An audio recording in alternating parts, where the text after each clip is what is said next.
As a nation, we've often been described as tea lovers, dog lovers, useless lovers, but above all, we've been described as a nation of garden lovers. And it's a good thing too, seeing as though this is a gardening show. Welcome to Greatest Gardens.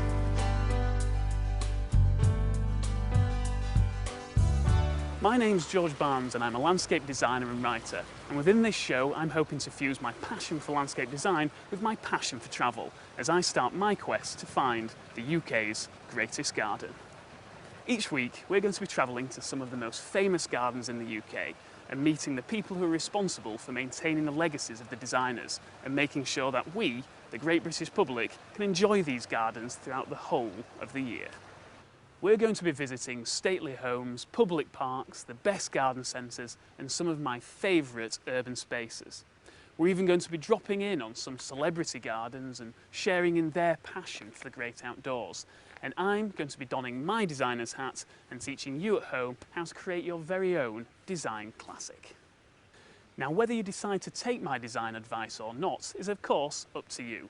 But what I would suggest is that you sit back, have your gardening gloves on standby and watch as we take gardening to another level. Or should that be terrace? I think it should be terrace.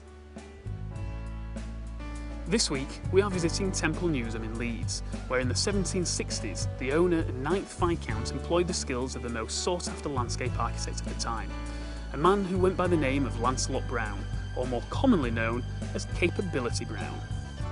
Capability Brown brought a new dimension to garden design, where his contemporaries were designing with formality, using straight lines and symmetry to create their commissions.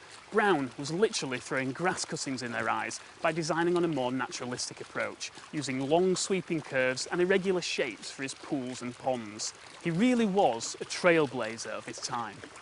Okay, he didn't literally throw grass cuttings in their faces, but you get the idea.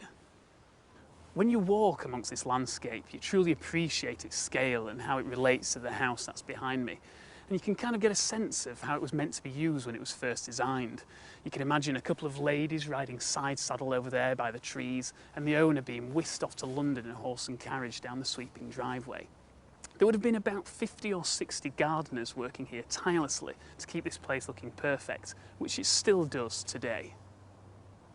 It takes slightly less people nowadays to keep the gardens looking pristine.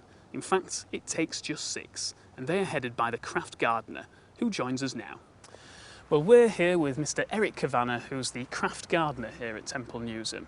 So, Eric, first of all, thank you for letting us film here. It's a fantastic space. How long have you been one of the gardeners here? 13 years at this place.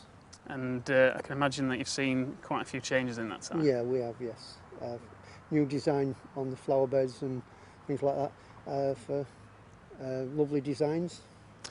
Would you say that sometimes you design to themes, say things that are happening in the media, such as the Royal Jubilee, things like that? Would you create a certain space just for that event? Yeah, we do. We try and do a design for the type of situation what we're in.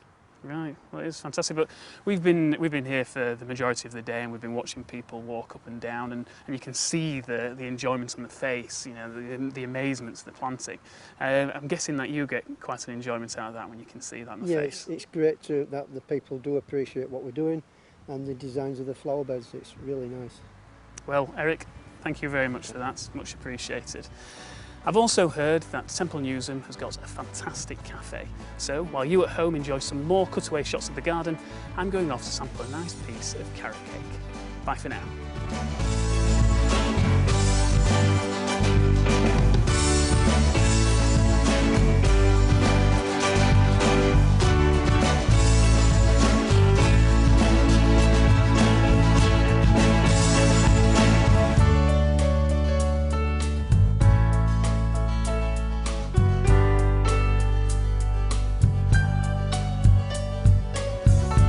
Unfortunately, that's all we've got time for, so we must leave Temple Newsham, get back on the road and head for the next garden. So, wherever we end up, I hope you'll join us again for another instalment of Greatest Gardens. Cheers.